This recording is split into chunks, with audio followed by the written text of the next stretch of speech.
Hello friends, welcome back to our channel. ఈ వీడియోలో మనం కోల్బర్గ్స్ మోరల్ డెవలప్మెంట్ థియరీ గురించి చూద్దాం. అండ్ వీడియోని స్టార్ట్ చేసే ముందు ఒక రిక్వెస్ట్ ఏంటి అంటే ఈ వీడియోని ఎండ్ వరకు చూడండి. నచ్చితే ఈ వీడియోని లైక్ చేయండి. అలానే ఫస్ట్ టైం చూస్తున్నట్లయితే ఛానల్ని సబ్స్క్రైబ్ చేసుకొని బెల్ ఐకాన్ని యాక్టివేట్ చేసుకోండి. అండ్ ఈ వీడియోస్ని మీ బిఎడ్ ఫ్రెండ్స్కి షేర్ చేయండి. సో వీడియోని స్టార్ట్ చేసేద్దాం. Moral development theory. This theory was proposed by Kohlberg. He is an American psychologist. He is the author of the book titled The Philosophy of Moral Development. So moral development థియరీని Kohlberg propose చేశారు. ఈయన American psychologist. అలానే ఈయన రాసిన book name ఏంటి అంటే the philosophy of moral development. Next, according to him, morality is distinguishing what is right from what is wrong. So ఏది right ఏది రాంగ్ అని తెలుసుకోవడమే మొరాలిటీ అని చెప్పేసి కోల్బర్గ్ చెప్పారు. The word morality is derived from a Latin word mores which means custom or manner. So ఈ morality అనే word mores అనే ఒక లాటిన్ వర్డ్ నుంచి వచ్చింది. దీనికి కస్టమ్ ఆర్ మేనర్ అని అర్థం. The development of the sense of justice in an individual is moral development. So ఒక పర్సన్లో ఒక ఇండివిజువల్ పర్సన్లో సెన్స్ ఆఫ్ జస్టిస్ అనేది డెవలప్ అవ్వడమే మోరల్ డెవలప్మెంట్ అని చెప్పేసి కోల్బర్గ్ చెప్పారు. There is no moral development among children and animals. So యానిమల్స్లో అలాగే చిన్నపిల్లల్లో ఈ మోరల్ డెవలప్మెంట్ అనేది ఉండదు. Of all developments moral development is the most complex one. So మనం ప్రీవియస్ క్వశ్చన్స్లో చూసాం కదా, డిఫరెంట్ టైప్స్ ఆఫ్ డెవలప్మెంట్స్ అనేవి ఉన్నాయి. Cognitive development, emotional development, physical development and moral development, ఇలా ఒక 6 టైప్స్ ఆఫ్ డెవలప్మెంట్స్ అనేవి ఉన్నాయి కదా. సో వీటన్నిటిలో ఈ మోరల్ డెవలప్మెంట్ అనేది కాంప్లెక్స్ వన్ అన్నమాట. Next, moral development is little slower compared to other developments. So ఈ 6 టైప్స్ ఆఫ్ డెవలప్మెంట్స్లో ఈ మోరల్ డెవలప్మెంట్ అనేది చాలా స్లోగా ఉంటుంది మిగతా వాటన్నిటితో కంపేర్ చేసుకుంటే. Next, this theory was influenced by the Heinz dilemma, a thought experiments he used to study moral development. So ఈ మోరల్ డెవలప్మెంట్ అనేది హెయిన్స్ డైలమా అనే ఒక కాన్సెప్ట్ని బేస్ చేసుకుని ఉంటుంది. So first of all Heinz dilemma అంటే ఏంటో చూద్దాం. Heinz dilemma. Hein's wife was about to die of cancer. A drug associated with radium could save her life. It was discovered by a chemist in the same town. The cost of this drug was very high. Heinz had no money and he knew that no one would loan him the money he required for the drug. He then begged the pharmacist to reduce the price, but he refused to do so. The man Heinz finally broke into the pharmacy and stole the drug and ran away with it. So ఈ Heins dilemma అనే concept ఏంటి అంటే Heins వాళ్ళ వైఫ్కి ఒక disease వస్తుంది. ఆ డిసీజ్కి medicine ఎక్కడ దొరకదు. కానీ వాళ్ళు ఉంటున్న సేమ్ టౌన్లోనే ఒక కెమిస్ట్ ఆ డిసీజ్కి మెడిసిన్ కనుక్కుంటారు. ఈ విషయం హెయిన్స్కి తెలిసి ఆ మెడిసిన్ గురించి ఆ కెమిస్ట్ దగ్గరికి వెళ్ళి అడుగుతారు. కానీ ఆ కెమిస్ట్ ఆ మెడిసిన్ కాస్ట్ అనేది చాలా ఎక్కువ చెప్తారు. కానీ హెయిన్స్ దగ్గర అంత మనీ ఉండదు. కాబట్టి ఈయన ప్రైస్ కొంచెం తగ్గించమని అడుగుతాడు. కానీ ఆ కెమిస్ట్ ఆ ప్రైస్ తగ్గించడానికి ఒప్పుకోడు. ఎందుకంటే ఇది నేను కనుక్కున్నాను, నేను ఎందుకు తక్కువ రేట్కి ఇవ్వాలి, నేను ఎందుకు నష్టపోవాలి అన్నట్టు ఆయన ప్రైస్ తగ్గించడానికి ఒప్పుకోడు. కానీ హెయిన్స్ ఇంకా చేసేదేమీ లేక ఇంకా వేరే చోట ఇంకా ఎక్కడ ఆ మెడిసిన్ దొరకదు. ఎందుకంటే ఆ కెమిస్టే ఫస్ట్ టైం దాన్ని కనుక్కున్నారు కాబట్టి. సో అతని దగ్గర మాత్రమే అది అవైలబిలిటీ ఉంది కాబట్టి సో ఏం చేస్తాడు అంటే ఆ ఫార్మసీలోకి వెళ్ళిపోయి ఆ మెడిసిన్ని దొంగిలించి పారిపోతారనమాట. సో ఈ కాన్సెప్ట్ని బేస్ చేసుకుని కోల్బర్గ్ 3 క్వశ్చన్స్ అడుగుతారు. సో అవేంటో ఇప్పుడు చూద్దాం. Based on this story, Kohlberg asked children over the age of 7 years and several adults the following questions. They are: do you think Heinz should commit the theft? If yes, why should he? Or if not, why he should not? Second question: would Heinz have committed the theft if he had not loved his wife? Third question: would Heinz have committed the theft if there had been someone else in his wife's place? Based on the judgment given by these children, Kohlberg propose the theory of moral development. So Heinz dilemma అనే concept గురించి చూసాం కదా. ఆ కాన్సెప్ట్ని base చేసుకుని 7 years age ఉన్న పిల్లల్ని అలాగే కొంతమంది పెద్దవాళ్ళని హెయిన్స్ ఒక 3 questions అడుగుతారు. అవి ఏంటి అంటే, సో హెయిన్స్ ఆ మెడిసిన్ని దొంగతనం చేశాడు కదా. అతనున్న సిచ్యువేషన్లో అది చేయడం కరెక్టా, అలా చేయడం కరెక్టా లేకపోతే రాంగా? ఇఫ్ కరెక్ట్ అయితే, అలా చేయడం కరెక్ట్ అయితే ఎందుకు కరెక్ట్, లేదు రాంగ్ అయితే ఎందుకు రాంగ్ అని చెప్పేసి ఫస్ట్ క్వశ్చన్లో అడుగుతున్నారు. సో సెకండ్ క్వశ్చన్ ఏంటి అంటే, హెయిన్స్ తన వైఫ్ని చాలా ఇష్టంగా ప్రేమిస్తున్నాడు. ఒకవేళ అలా ప్రేమించకపోతే కనుక అలా ఆమె కోసం ఆ మెడిసిన్ని దొంగతనం చేసేవాడా అనేది second question. And third question ఏంటి అంటే, హెయిన్స్ ఆమె భార్య ప్లేస్లో ఇంకా ఎవరైనా సరే ఒక అన్నోన్ పర్సన్ కానీ వేరే పర్సన్ ఎవరైనా ఉండి ఉంటే ఆ దొంగతనం చేసేవాడా అని చెప్పేసి థర్డ్ క్వశ్చన్ అడుగుతున్నారు. సో ఈ 3 క్వశ్చన్స్కి 7 years ఏజ్ ఉన్న చిల్డ్రన్ని అలాగే కొంతమంది అడల్ట్స్ని ఈ 3 questions అడిగారు కదా. సో వాళ్ళు ఇచ్చిన ఆన్సర్ని బేస్ చేసుకుని కోల్బర్గ్ ఈ మోరల్ డెవలప్మెంట్ థియరీని ప్రపోజ్ చేశారు. సో ఈ హెయిన్స్ డైలమా ఈ పారాగ్రాఫ్ ఉంది కదా, ఈ పారాగ్రాఫ్ మీరు ఎక్స్టెండ్ చేసి ఎస్సే పెద్దగా రాయాలి అనుకుంటే కనుక ఇది ఇంక్లూడ్ చేసుకోవచ్చు. లేదు అంటే జస్ట్ మీరు ఈ కాన్సెప్ట్ని అర్థం చేసుకొని ఈ పారాగ్రాఫ్ స్కిప్ చేసేయండి. He identified 6 stages of moral development and grouped into 3 levels which are of the following. So ఈ మోరల్ డెవలప్మెంట్లో 3 levels ఉన్నాయి. అలాగే ఈచ్ లెవెల్లో 2 stages అనేవి ఉన్నాయి. ఈ స్టేజెస్కి సంబంధించి నంబరింగ్ అనేది కంటిన్యూస్గా ఇచ్చారు.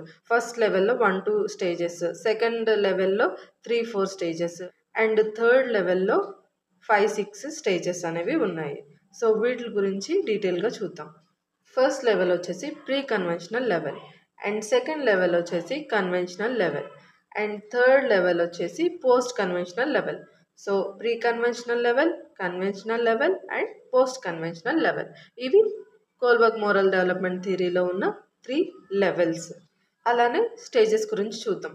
ఫస్ట్ లెవెల్లో ఉన్న 2 stages ఏంటి అంటే, stage 1 obedience and punishment orientation, stage 2 instrumental orientation. Next second లెవెల్లో ఉన్న 2 stages ఏంటి అంటే, stage 3 good boy or nice girl orientation and stage 4 law and order orientation. Next third లెవెల్లో ఉన్న 2 stages ఏంటి అంటే, social contract orientation and universal ethical principle orientation. So 3 levels ఉన్నాయి, 6 stages ఉన్నాయి కోల్బర్గ్ మోరల్ డెవలప్మెంట్ థియరీలో. ఇది బాగా గుర్తుపెట్టుకోండి, టెట్, డిఎస్సి వాటిల్లో కూడా అడుగుతారు. ఒక నోట్ ఏంటి అంటే, ఈ థియరీస్ అన్నిటికీ సంబంధించి మీరు కాన్సెప్ట్ని అర్థం చేసుకుంటే ఇవి మీకు చాలా ఈజీగా అర్థమవుతాయి. జనరల్గా మన లైఫ్లో జరిగే వాటి గురించి ఒక ఇమాజిన్ చేసుకోండి మైండ్లో. ఏ ఏజ్ గ్రూప్లో పిల్లలు ఎలా ఉంటారు అనేది మీరు ఈ కాన్సెప్ట్లో చదువుకుంటారు కదా. సో వాటిని రియల్ లైఫ్ ఇన్సిడెంట్స్కి మ్యాచ్ చేసి అర్థం చేసుకుంటే మీకు ఈజీగా గుర్తుంటుంది. సో ఈ 3 levels 6 stages గురించి డీటెయిల్గా చూద్దాం. సో ఇక్కడ చూడండి, మోరల్ లెవెల్స్ అండ్ ఇక్కడ స్టేజెస్. సో లెవెల్స్ అన్నీ లెఫ్ట్ సైడ్ ఉన్నాయి అండ్ స్టేజెస్ అన్నీ రైట్ సైడ్ ఉన్నాయి. సో ఫస్ట్ లెవెల్ గురించి చూద్దాం. అలానే ఆ తర్వాత ఫస్ట్ లెవెల్లో ఉన్న 2 stages గురించి చూద్దాం. మోరల్ డెవలప్మెంట్ థియరీలో ఫస్ట్ లెవెల్ వచ్చేసి pre conventional level. This stage last between 3 to 7 years. So 3 to 7 years age group మధ్యలో ఉన్న చిల్డ్రన్ ఈ ప్రీ కన్వెన్షనల్ లెవెల్ కిందికి వస్తారు. Children assess what is good or right and what is bad or wrong based on their magnitude and consequences. So పిల్లలు ఈ ఏజ్లో ఏది good, ఏది బ్యాడ్, ఏది రైట్, ఏది రాంగ్ అనేది ఎలా తెలుసుకుంటారంటే, వాళ్ళు చేసిన పని వల్ల వచ్చే కాన్సిక్వెన్సెస్ని బేస్ చేసుకొని ఇది గుడ్, ఇది బ్యాడ్, ఇది రైట్, ఇది రాంగ్ అనేది వాళ్ళు తెలుసుకుంటారు. సో ఆ కాన్సిక్వెన్సెస్ ఏంటి అంటే, ఫర్ ఎగ్జాంపుల్ ఒక 6 years ఏజ్ కిడ్ ఉన్నాడు. సో వాడు ఏదైనా ఒక అల్లరి పని చేస్తే వాళ్ళ మమ్మీ తిట్టడం కానీ కొట్టడం కానీ చేస్తే, సో నేను ఇలా ఈ పని చేయడం వల్ల మమ్మీ నాకు పనిష్మెంట్ ఇచ్చింది కాబట్టి నేను చేసింది రాంగ్ అని చెప్పేసి తను తెలుసుకుంటాడు. అలానే ఏదైనా ఒక మంచి పని చేసినప్పుడు పేరెంట్స్ అప్రిషియేట్ చేసినా లేకపోతే ఏమైనా చిన్న చిన్న గిఫ్ట్స్ ఇచ్చినా సరే, సో మమ్మీ నన్ను అప్రిషియేట్ చేసింది కాబట్టి నేను చేసిన పని కరెక్ట్ అని చెప్పేసి వాళ్ళు తెలుసుకుంటారు. సో వాళ్ళు చేసిన పని యొక్క కాన్సిక్వెన్సెస్ని బేస్ చేసుకుని అది వాళ్ళు చేసిన పని గుడ్డా బ్యాడా లేకపోతే రైటా రాంగా అనేది వాళ్ళు తెలుసుకుంటారు. For a child something that troubles him is wrong. So వాళ్ళకి ట్రబుల్గా అనిపించేది అది రాంగ్ అని వాళ్ళు తెలుసుకుంటారు. And something that meets his needs is right. So వాళ్ళని సాటిస్ఫై చేసేలాగా ఏమైనా జరిగినప్పుడు అది రైట్ అని చెప్పేసి వాళ్ళు తెలుసుకుంటారు. Something that rewards him is good. So వాళ్ళకి ఏదైనా రివార్డ్స్ కానీ అప్రిసియేషన్ కానీ వస్తే అది వాళ్ళు చేసిన పని గుడ్ అని చెప్పేసి తెలుసుకుంటారు. Something that punishes him is bad. So వాళ్ళు చేసినప్పుడు ఏదైనా పనిష్మెంట్ వాళ్ళు పొందుకుంటే కనుక అది బ్యాడ్ థింగ్ అని చెప్పేసి వాళ్ళు తెలుసుకుంటారు. Morality of a child is assessed by means of physical training. So వాళ్ళు చేసిన ఫిజికల్ యాక్టివిటీస్ని బట్టి పనిష్మెంట్ ఇస్తే అది బ్యాడ్ థింగ్ అని, లేకపోతే అప్రిషియేషన్ ఇస్తే అది గుడ్ థింగ్ అని వాళ్ళు తెలుసుకుంటారు. ప్రీ కన్వెన్షనల్ లెవెల్లో ఫస్ట్ స్టేజ్ వచ్చేసి obedience and punishment orientation. Children at this stage show respect and obedience to their parents for fear of punishment. So stage 1 వచ్చేసి obedience and punishment orientation. So ఈ స్టేజ్లో పిల్లలు ఎలా ఉంటారు అంటే పేరెంట్స్ కానీ టీచర్ కానీ వాళ్ళని ఏమన్నా అంటారేమో అనే భయంతో వాళ్ళు రెస్పెక్ట్ ఇస్తూ ఉంటారు, ఒబీడియంట్గా ఉంటూ ఉంటారు. Example, Ravi goes to school every day because his father will beat him if he does not. So example వచ్చేసి రవి ఎవ్రీడే స్కూల్కి వెళ్తాడు, ఎందుకంటే వెళ్ళకపోతే కనుక వాళ్ళ డాడీ కొడతాడేమో అనే భయంతో. Next example, Gopi does his homework for fear of being punished by the teacher. So Gopi everyday తన హోంవర్క్ని చేస్తాడు, ఎందుకు? ఇఫ్ చెయ్యకపోతే కనుక టీచర్ పనిష్మెంట్ ఇస్తారేమో అన్న భయంతో. సో ఈ స్టేజ్ 1 వచ్చేసి ఒబీడియన్స్ అండ్ పనిష్మెంట్ ఓరియంటేషన్. ఈ స్టేజ్లో ఏంటి అంటే పిల్లలు టీచర్ కానీ పేరెంట్స్ కానీ పనిష్మెంట్ ఇస్తారేమో అనే భయంతో వాళ్ళు చేయాల్సిన పనులు కరెక్ట్గా చేస్తూ ఉంటారు. Next stage 2, instrumental orientation. This stage is also called as personal reward orientation or individualism or exchange orientation.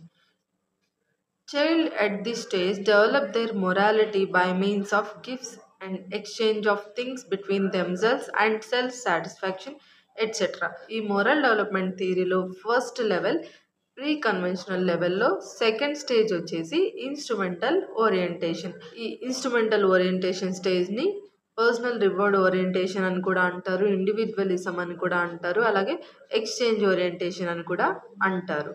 So ఈ స్టేజ్లో ఏంటి అంటే పిల్లలు ప్రతి పనికి మనం ఏ పని చెప్పినా సరే ప్రతి పనికి రివార్డ్స్ని ఎక్స్పెక్ట్ చేస్తూ ఉంటారు, గిఫ్ట్ని ఎక్స్పెక్ట్ చేస్తూ ఉంటారు. నేను హోంవర్క్ చేయాలంటే నువ్వు నాకు చాక్లెట్ కొనిపెట్టాలి అని చెప్పేసి పేరెంట్స్ని డిమాండ్ చేస్తూ ఉంటారు. నువ్వు నాకు ఆ టాయ్ కొనిస్తేనే నేను ఈ హోంవర్క్ చేస్తాను అని చెప్పేసి చెప్తూ ఉంటారు. అలానే కొంతమంది ఫుడ్ సరిగ్గా తినరు కదా, వాళ్ళకి నచ్చిన కర్రీసే తింటారు. అలాంటప్పుడు నువ్వు నాకు ఆ టాయ్ కొనిపిస్తేనే నేను ఈ కర్రీతో రైస్ తింటాను, లేకపోతే తినను అని చెప్పేసి పేరెంట్స్ మీద డిమాండ్ చేస్తూ ఉంటారు. అలానే పేరెంట్స్ కూడా నువ్వు ఈ హోంవర్క్ ఫాస్ట్గా ఫినిష్ చేసావంటే నేను నీకు చాక్లెట్ ఇస్తాను అని చెప్పేసి చెప్తూ ఉంటారు. సో పేరెంట్స్ కూడా అలాగే బిహేవ్ చేస్తుంటారు, పిల్లలు కూడా రివార్డ్స్ని అలాగే ఎక్స్పెక్ట్ చేస్తూ ఉంటారు. Example, a child saying to his father, I will do homework now if you buy me a chocolate in the evening. So already చెప్పాను కదా, ఎగ్జాంపుల్ ఏంటి అంటే నేను ఇప్పుడు హోంవర్క్ చేయాలంటే నువ్వు నాకు ఈవినింగ్ చాక్లెట్ కొనిపిస్తేనే నేను ఇప్పుడు హోంవర్క్ చేస్తాను అని చెప్పేసి డిమాండ్ చేస్తూ ఉంటారు. నెక్స్ట్ మోరల్ డెవలప్మెంట్ థియరీలో సెకండ్ లెవెల్ వచ్చేసి conventional level. This stage last between 8 to 13 years age. At this stage, what is good and what is bad are determined by what the members of the family as well as the society expect someone to do. So ఈ conventional level వచ్చేసి 8 to 13 years age group వాళ్ళు ఈ conventional level కిందకి వస్తారు. So ఈ స్టేజ్లో వచ్చేసి పేరెంట్స్ని అబ్జర్వ్ చేస్తూ పేరెంట్స్ని ఫాలో అవుతారు, పేరెంట్స్ ఎలా ఉంటున్నారో వాళ్ళని ఇమిటేట్ చేస్తూ ఉంటారు. అలాగే సొసైటీలో ఒక గుడ్ పర్సన్ అని చెప్పేసి పేరు తెచ్చుకోవాలని చెప్పేసి ట్రై చేస్తూ ఉంటారు. సో ఈ స్టేజ్లో ఇది గుడ్ ఆర్ ఇది బ్యాడ్ అని చెప్పేసి వాళ్ళు ఎలా తెలుసుకుంటారు అంటే something that makes others feel happy is good, right or acceptable. Next, something that troubles others is bad, wrong or unacceptable అని చెప్పేసి వాళ్ళు తెలుసుకుంటారు. సో, ఈ ఏజ్‌లో ఏంటి అంటే అదర్ పర్సన్స్‌కి ఎక్కువగా ప్రయారిటీ ఇస్తూ ఉంటారు. ఎదుటి వాళ్ళు మెచ్చుకోవాలి అన్నట్టుగా బిహేవ్ చేస్తూ ఉంటారు. సో, ఏదైనా గుడ్ ఆర్ బ్యాడ్ అనేది ఎలా తెలుసుకుంటూ ఉంటారంటే, వాళ్ళు ఏదైనా ఒక పని చేసినప్పుడు ఎదుటి వ్యక్తులు దాని గురించి సంతోషపడి వాళ్ళని అప్రిషియేట్ చేసినప్పుడు వాళ్ళు చేసిన పని గుడ్ అని చెప్పేసి వాళ్ళు తెలుసుకుంటారు. చిల్డ్రన్ తెలుసుకుంటారు. అలాగే వాళ్ళు ఏదైనా ఒక పని చేసినప్పుడు అది ఎదుటి వాళ్ళని ఇబ్బంది పెడితే గనుక వాళ్ళు చేసిన పని రాంగ్ ఆర్ బ్యాడ్ అని చెప్పేసి వాళ్ళు తెలుసుకుంటారు. The child tries to abide by the laws, norms, rules, dictates and conventions of the society. So సొసైటీకి సంబంధించిన లాస్, నార్మ్స్, రూల్స్ అవన్నిటిని కూడా ఫాలో అవ్వాలి కంపల్సరీగా అనే మైండ్ సెట్‌తో ఉంటారు. సో ఆల్రెడీ చెప్పాను కదా! స్టేజెస్ అనేవి నంబరింగ్ కంటిన్యూయస్‌గా ఇచ్చారని చెప్పేసి. సో ఈ కన్వెన్షనల్ లెవెల్‌లో ఉన్న ఫస్ట్ స్టేజ్ అంటే స్టేజ్ 3 వచ్చేసి good boy or nice girl orientation. Children at this stage perceive things to be good and bad based on the reactions of others in the society. They desire to be called a good boy or nice girl by others. Here, good behavior means something that makes others happy and help others. So ఈ third స్టేజ్ని good boy and nice girl orientation అని చెప్పేసి అంటాము. So ఈ స్టేజ్లో పిల్లలు అంటే 8-13 years ఏజ్‌లో ఉంటారు కాబట్టి, ఈ స్టేజ్‌లో పిల్లలు ఏం చేస్తారు అంటే, ఎదుటి వ్యక్తులకి ఎక్కువగా ఇంపార్టెన్స్ ఇస్తారు. ఎదుటి వాళ్ళు మనల్ని మెచ్చుకోవాలి, గుడ్ బాయ్ అనాలి, అలాగే నైస్ గర్ల్ అని చెప్పేసి మెచ్చుకోవాలి అని చెప్పేసి ఎక్కువగా తాపత్రయపడతా ఉంటారు. సో, ఇక్కడ వాళ్ళు చేసింది గుడ్ ఆర్ బ్యాడ్ అని వాళ్ళు ఎలా తెలుసుకుంటారు అంటే, ఎదుటి వాళ్ళ రియాక్షన్‌ని బట్టి అది పాజిటివ్ రియాక్షన్ అయితే వాళ్ళు చేసిన పని కరెక్ట్ అని చెప్పేసి వాళ్ళు అనుకుంటారు. లేదు నెగెటివ్ రియాక్షన్ అయితే గనక వాళ్ళు చేసింది రాంగ్ అని చెప్పేసి వాళ్ళు తెలుసుకుంటారు. Example, Ravi goes to school every day because his parents feel happy if he does so. So ఈ ఎగ్జాంపుల్‌లో ఏంటి అంటే రవి ఎవ్రీ డే స్కూల్‌కి వెళ్తాడు. ఎందుకంటే వాళ్ళ పేరెంట్స్ చాలా హ్యాపీగా ఫీల్ అవుతారు తను ఎవ్రీ డే స్కూల్‌కి వెళ్ళినట్టయితే. నెక్స్ట్ ఫోర్త్ స్టేజ్ వచ్చేసి లా and order orientation. Children at this stage do socially acceptable things to avoid reproach. They behave in accordance with the law and righteousness and accept them blindly. Here, proper behavior means discharging one's duties and responsibilities, respecting authority, and establishing social order. So ఈ fourth స్టేజ్ని law and order orientation అని చెప్పేసి అంటాము. So మనం second లెవెల్లో చెప్పుకున్నాం కదా, ఈ ఏజ్‌లో పిల్లలు ఎక్కువగా సోషల్ నార్మ్స్‌ని, రూల్స్‌ని, డిక్టమ్స్‌ని వాటన్నిటిని కూడా కంపల్సరీగా రెస్పెక్ట్ చేయాలి, ఫాలో అవ్వాలి అనే మైండ్ సెట్‌తో ఉంటారు. ఎందుకంటే సోషల్‌లో మనకి ఎక్కువగా లెసన్స్‌లో ఎక్కువగా ఇస్తారు కదా! మన రెస్పాన్సిబిలిటీస్, లాస్, రూల్స్ అవన్నీ కూడా. సో వాటన్నిటిని కంపల్సరీగా ఫాలో అవ్వాలి అనే మైండ్ సెట్‌తో ఉంటారు. సో ఈ రూల్స్‌ని, లాస్‌ని వాటన్నిటిని కంపల్సరీగా ఫాలో అయితేనే ఒక గుడ్ పర్సన్ అని చెప్పేసి వాళ్ళు అనుకుంటూ ఉంటారు. Example, Gopi respects his teachers in school and other officers in the society. And second example, Bharat stops his bike at red signals.